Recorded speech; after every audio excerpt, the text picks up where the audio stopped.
Hello friends, welcome to my YouTube channel सफलता with VK में। आज की इस वीडियो में आरआरबी ग्रुप डी से रिलेटेड 100 क्वेश्चन को कवर करने वाले हैं। इसमें साइंस के क्वेश्चन को कवर किया गया है। बहुत ही ज़्यादा इम्पोर्टेंट क्वेश्चन को शामिल किया है इस वीडियो में। हम पर डे इसी टाइप के वीडियो करते हैं, तो चैनल को सब्सक्राइब करना बिल्कुल भी ना भूलें। चलते हैं हम अपने पहले क्वेश्चन की तरफ। स्पीड में चलेंगे। 8 से 10 मिनट की वीडियो में हम सारे 100 क्वेश्चन को कवर कर देंगे। तो चलते हैं बिना किसी देरी के हम पहले क्वेश्चन की तरफ। बल का एसआई मात्रक क्या है? बल का एसआई मात्रक क्या हो जाएगा? ये न्यूटन हो जाएगा बल का एसआई मात्रक। चलते हैं हम अगले प्रश्न की तरफ। हमारा अगला प्रश्न आ जाता है, कार का सूत्र क्या है? कार का सूत्र क्या है? तो ये हो जाएगा बल गुणे विस्थापन, यानी फोर्स इनटू डिस्प्लेसमेंट। अब अगला प्रश्न क्या है? विद्युत धारा की इकाई क्या है? तो ये क्या हो जाएगा? एम्पियर। चलते हैं हम अगले प्रश्न की तरफ। हमारा अगला प्रश्न आ जाता है, ऊर्जा का एसआई मात्रक क्या है? ऊर्जा का एसआई मात्रक क्या है? हम सब जानते हैं कि जूल होता है इसका एसआई मात्रक। अब वेग बराबर क्या होता है? दूरी अपॉन समय, यानी इसका मात्रक भी हो जाएगा मीटर प्रति सेकंड। वेग का मात्रक हो जाएगा। चलते हैं अगले प्रश्न की तरफ। गति को मापने की इकाई क्या है? तो ये क्या हो जाएगा? मीटर प्रति सेकंड हो जाएगी। अब हम अगले प्रश्न की तरफ चलते हैं। हमारा अगला प्रश्न आ जाता है, द्रव्यमान का एसआई मात्रक क्या है? तो ये क्या होता है? ये किलोग्राम होता है द्रव्यमान का एसआई मात्रक। अगला है, थर्मामीटर मापने का यंत्र कौन सा है? ये हम जानते तापमान मापने का यंत्र कौन सा है? ये हम मापते हैं थर्मामीटर से। नेक्स्ट आ जाता है, बिजली का आविष्कार किसने किया? बिजली का आविष्कार किसने किया? तो बेंजामिन फ्रैंकलिन ने बिजली का आविष्कार किया था। चलते हैं हम अगले प्रश्न की तरफ। हमारा अगला प्रश्न आ जाता है, दर्पण में बनी छवि कैसी होती है? ये आभासी और सीधी होती है, दर्पण में जो छवि बनती है। अगला है, प्रकाश की गति कितनी होती है? तो हम जानते हैं प्रकाश की गति 3 × 10⁸ मीटर प्रति सेकंड होती है। तो मीटर प्रति सेकंड होती है, यह मापने की इकाई होती है। अब चलते हैं हम अगले प्रश्न की तरफ। हमारा अगला प्रश्न आ जाता है, ध्वनि तरंगे किस माध्यम में नहीं चलती? जो ध्वनि तरंग होती हैं निर्वात में नहीं चलती हैं, मतलब कि जो निर्वात होता है वहाँ आवाज़ नहीं सुनाई देती है। अब चलती हैं अगले प्रश्न की तरफ हम। विद्युत बल्ब में कौन सी गैस भरी होती है? ये विद्युत बल्ब में आर्गन और नाइट्रोजन गैस भरी होती है। अगला प्रश्न आ जाता है, चुंबक के कितने ध्रुव होते हैं? ये हम सब जानते हैं चुंबक के 2 ध्रुव होते हैं, नॉर्थ और साउथ, मतलब उत्तर और दक्षिण होते हैं। और 1 किलो वाट बराबर क्या होता है? ये 1000 वाट हो जाएगा, 1 किलो वाट बराबर। चलते हैं हम अगले प्रश्न की तरफ। हमारा अगला प्रश्न आ जाता है, घर्षण बल किस दिशा में कार्य करता है? ये गति के विपरीत दिशा में घर्षण बल कार्य करता है। अगला प्रश्न हमारा आ जाता है, ओम का नियम किससे संबंधित है? ओम का नियम विद्युत धारा, वोल्टेज और प्रतिरोध से संबंधित है। ओम का नियम यानी कि B बराबर जो IR होता है, इससे संबंधित ये वोल्टेज होता है, और ये विद्युत धारा, ये ओम प्रतिरोध होता है। चलते हैं अगले प्रश्न की तरफ। परावर्तन का नियम किस पर लागू होता है? परावर्तन का नियम ये प्रकाश पर लागू होता है। चलते हैं हम अगले प्रश्न की तरफ। आकाश हमें नीला क्यों दिखाई देता है? कि प्रकाश की प्रकीर्णन के कारण हम सब जानते हैं। चलते हैं अगले प्रश्न की तरफ। ये थोड़े सिंपल प्रश्न को हमने शामिल किया है इसमें, लेकिन आने वाले सेशन में हम इनको थोड़ा थोड़ा डिफ़िकल्ट करते जाएंगे। चलते हैं अगले प्रश्न की तरफ। पृथ्वी का गुरुत्व त्वरण का मान कितना होता है? ये 9 × 8 मीटर प्रति सेकंड स्क्वायर होता है। अब कुछ केमिस्ट्री से रिलेटेड हमारे क्वेश्चन आ जाते हैं। पानी का रासायनिक सूत्र क्या है? ये हम सब जानते हैं H2O पानी का रासायनिक सूत्र होता है। दूध में कौन सा अम्ल पाया जाता है? ये हम सब जानते हैं कि लैक्टिक अम्ल दूध में पाया जाता है। चलते हैं अगले प्रश्न की तरफ। आम के खट्टे स्वाद का कारण क्या है? ये साइट्रिक अम्ल होता है आम के खट्टे स्वाद में। अगला है, अम्ल का विपरीत क्या है? अम्ल का विपरीत हो जाएगा क्षार हो जाएगा। चलते हैं अगले प्रश्न की तरफ। लिटमस पेपर लाल कब होता है? ये लिटमस पेपर अम्लीय विलयन में लाल होता है। लिटमस पेपर नीला कब होता है? ये क्षारीय विलयन में होता है नीला। ये बहुत ही ज़्यादा 2 इम्पोर्टेंट प्रश्न है, बार बार पूछ लिए जाते हैं। चलते हैं अगले प्रश्न की तरफ। हाइड्रोजन गैस का उपयोग कहाँ होता है? ये तो नॉर्मल काफ़ी चीज़ों में होता है, लेकिन एक रॉकेट ईंधन में भी इसका किया जाता है। हाइड्रोजन के प्रति ये H हो जाएगा। और शुद्ध पानी का pH मान कितना होता है? शुद्ध पानी का pH मान हम जानते हैं कि 7 होता है। और 7 से कम क्या होता है? 7 से कम ये अम्लीय हो जाएगा, और 7 से ज़्यादा क्या हो जाएगा? क्षारीय हो जाएगा। चलते हैं अगले प्रश्न तरफ। नमक का रासायनिक सूत्र क्या है? NaCl। चलते हैं अगले प्रश्न तरफ। लोहे में जंग क्यों लगती है?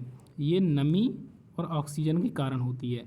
नमी यानी मॉइस्चर जब पकड़ जाए और ऑक्सीजन को मिक्सिंग हो जाए तो उसके कारण लोहे में जंग लगना शुरू हो जाती है। और सबसे हल्की गैस कौन सी है? ये हाइड्रोजन गैस होती है, H2।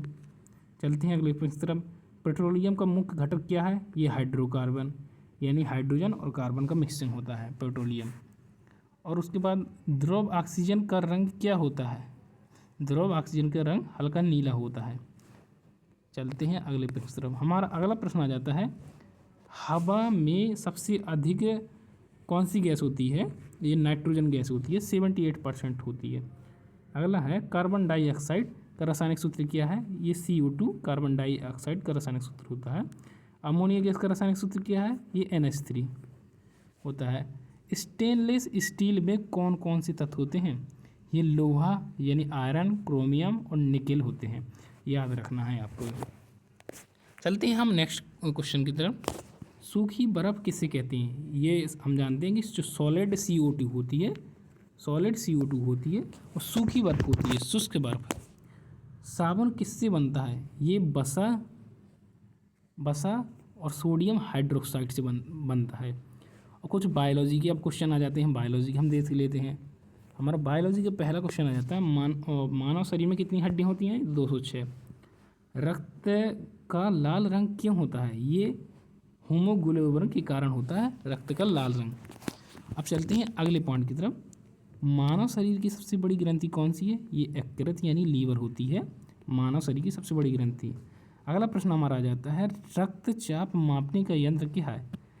जो जो मैनोमीटर होता है, वो रक्तचाप मापने की इकाई होती है। चलते हैं अगले प्रश्न तरफ। पौधे अपना भोजन कैसे बनाते हैं? ये प्रकाश संश्लेषण के द्वारा पौधे अपने भोजन बनाते हैं। उसके बाद हमारा अगला प्रश्न आ जाता है, मानव शरीर का नियंत्रण केंद्र कौन है? ये मस्तिष्क होता है, मतलब मस्तिष्क ही कंट्रोल करता है कि हमें क्या करना है, क्या नहीं करना है। सारी कंट्रोल मस्तिष्क के द्वारा होता है। श्वसन किस अंग में होता है? ये फेफड़ों में होता है। अगला है, रक्त का शुद्धिकरण कौन करता है? ये गुर्दे यानी किडनी करती हैं, तो रक्त का शुद्धिकरण होता है। इंसुलिन कौन बनाता है? ये अग्नाशय होता है, पैनक्रियाज, ये इंसुलिन बनाता है। चलते हैं अगले प्रश्न तरफ। हृदय में कितने कक्ष होते हैं? मतलब कितने चैम्बर होते हैं? ये 4 होते हैं कक्ष। DNA का पूर्ण रूप क्या है? ये डीऑक्सी राइबो न्यूक्लिक एसिड होता है।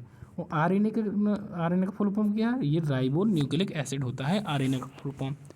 अब उसके बाद आ जाता है, पौधों में हरा रंग किसके कारण होता है? ये हम जानते हैं कि क्लोरोफिल के कारण हरा रंग होता है।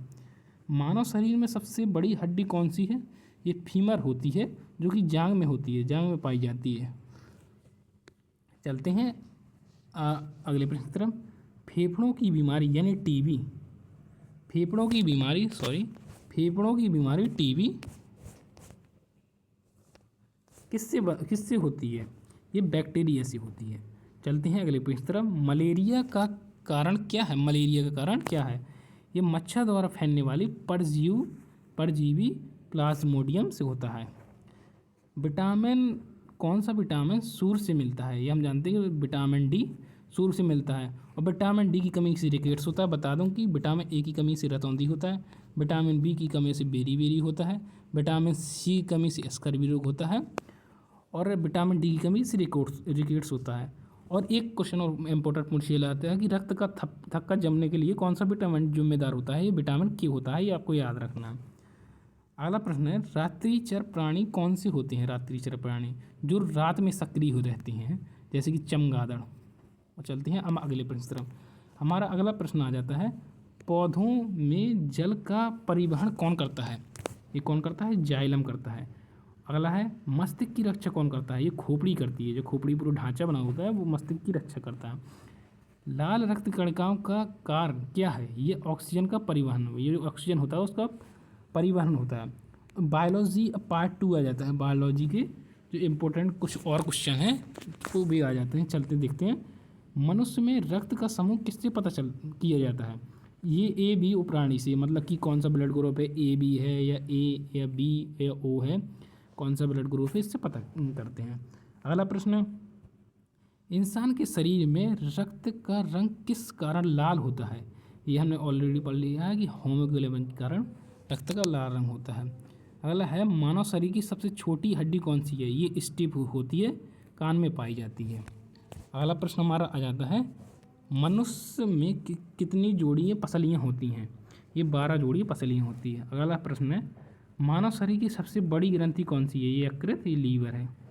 अगला है, पौधों में किस भाग में भोजन बनता है? ये पत्तियों में बनता है। अगला है हमारा प्रश्न, कौन सा अंग शरीर का संतुलन बनाए रखता है? ये कान, आंतरिक भाग। चलते हैं अगले प्रश्न की तरफ। पौधे में जड़ का मुख्य कार्य क्या है? ये जो मिट्टी से जो जल होता है और खनिज, इनका अवशोषण करना होता है। अगला प्रश्न हमारा आ जाता है, शरीर में श्वसन तंत्र का मुख्य अंग कौन है? ये फेफड़े हैं, श्वसन तंत्र का मुख्य अंग। रक्त का थक्का बनने कौन सा विटामिन सहायक है बनने में? ये विटामिन के है। चलते हैं अगले प्रश्न की तरफ। मानव शरीर का तापमान समान रूप से कितना होता है? ये 98.6 फ़ारेनहाइट होता है, और सेल्सियस में बात करें तो 37 डिग्री सेल्सियस हो जाएगा। हम चलते हैं अगले प्रश्न की तरफ। पौधों में ऑक्सीजन कब मिलती है? ये प्रकाश संश्लेषण के दौरान पौधों में ऑक्सीजन मिलती है। अगला है, मानव शरीर में कितने प्रकार के दांत होते हैं? ये 4 प्रकार के दांत होते हैं, इंसाइजर, कैनाइन, प्रीमोलर और मोलर, ये याद रखना है। अगला प्रश्न है, रतौंधी किस विटामिन की कमी से होता है? विटामिन ए की कमी से रतौंधी होता है। उसके बाद अगला पॉइंट आ जाता है, स्कर्वी, ये विटामिन सी की कमी से होता है। हड्डियों को मजबूत करने वाला विटामिन कौन सा है? विटामिन डी होता है। अब चलते हैं अगले प्रश्न तरफ। प्रोटीन का निर्माण किन से होता है? ये अमीनो अम्ल से प्रोटीन का निर्माण होता है। उसके बाद अगला आ जाता है, मनुष्य में पाचन किस अंग से प्रारंभ होता है? मुख से होता है, मुँह से होता है। अब चलते हैं हम अगले प्रश्न तरफ। आँख का कौन सा भाग प्रकाश के प्रति संवेदनशील होता है? ये रेटिना। उसके बाद आगे चलते हैं हम। मानव शरीर का सबसे बड़ा अंग कौन सा है? ये त्वचा होता है, यानी स्किन। और रासायनिक विज्ञान की पार्ट 2 आ जाता है। थोड़े से इंपॉर्टेंट प्रश्न देखते हैं। सोने का रासायनिक चिन्ह क्या है? ये तो AU होता है। और चांदी का क्या होता है? AG होता है। अगला प्रश्न आ जाता है, ऑक्सीजन गैस की खोज किसने की थी? प्रिस्टिले ने की थी ऑक्सीजन गैस की खोज। अब एक क्वेश्चन और, अगला प्रश्न आ जाता है, जल का pH मान क्या होता है? ये 7 होता है। और 7 से कम अम्लीय, 7 से ज़्यादा क्षारीय। अगला है, सोडियम क्लोराइड किसे कहती हैं? ये खाने वाला जो नमक होता है NaCl, सोडियम क्लोराइड NaCl होता है। गैस का दाब किस उपकरण में मापा जाता है? जो बैरोमीटर होता है उससे गैस का दाब मापा जाता है। पेट्रोलियम से कौन से पदार्थ प्राप्त होती हैं? ये पेट्रोल, डीजल और केरोसिन। अब चलते हैं अगले प्रश्न की तरफ। द्रव को ठोस में बदलने की प्रक्रिया क्या कहलाती है? फ्रीजन। मतलब जो पानी है उसको ठोस में बदल जाए तो क्या होता है? वो फ्रीजन होता है, जमना। ठोस को सीधे गैस में बदलने की प्रक्रिया क्या होती है? जो ऊर्ध्वपातन, सब्लिमेशन। अगला है, जल के उबलने का तापमान कितना होता है? ये 100 डिग्री सी पर उबलता है, 0 डिग्री सी पर जमता है। चलते हैं अगली प्रश्न तरफ। अब समान वैज्ञानिक कुछ आ जाते हैं। बल्ब का फिलामेंट किससे बना होता है? ये टंगस्टन से बना होता है। अगला प्रश्न आ जाता है, मनुष्य की आँख किस प्रकार का लेंस होता है? मनुष्य की आँख में तो उत्तल लेंस होता है, यानी कॉन्वेक्स लेंस। अगला है, सीमेंट में कौन सा मुख्य घटक होता है? ये चूना पत्थर होता है, यानी लाइमस्टोन। अब चलते हैं अगले प्रश्न की तरफ। चाँद पर मनुष्य का भार पृथ्वी के मुकाबले कैसा होता है? ये 1/6 होता है। उसके बाद अगला है, तापीय ऊर्जा किससे उत्पन्न होती है? ऊर्जा से उत्पन्न होती है। अगला प्रश्न आ जाता है, बैटरी में कौन सी ऊर्जा संचित होती है? कौन सी होती है? ये रासायनिक ऊर्जा होती है। उसके बाद हम चलते हैं अगले प्रश्न की तरफ। अगला आ जाता है, पंखा किस ऊर्जा को यांत्रिक ऊर्जा में बदलता है? पंखा जो होता है, जो विद्युत ऊर्जा को यांत्रिक ऊर्जा में बदलता है। अगला प्रश्न आ जाता है, पृथ्वी सूर्य की परिक्रमा कितने दिन में पूरी करती है? ये 365 दिन में करती है। अगला प्रश्न आ जाता है हमारा, सूर्य का प्रकाश पृथ्वी तक पहुंचने में कितना समय लगता है? लगभग लगभग 8 मिनट 20 सेकंड लगता है। उसके बाद हम अगले प्रश्न तरफ चलते हैं, जो कि हमारा लास्ट प्रश्न आ जाता है, किस वैज्ञानिक ने गुरुत्वाकर्षण बल की खोज की थी? ये आइजैक न्यूटन ने। आई होप दोस्तों ये वीडियो आपको अच्छा लगा होगा, तो लाइक सब्सक्राइब करना बिल्कुल ना भूलें। मिलते हैं एक बेहतरीन टॉपिक के साथ।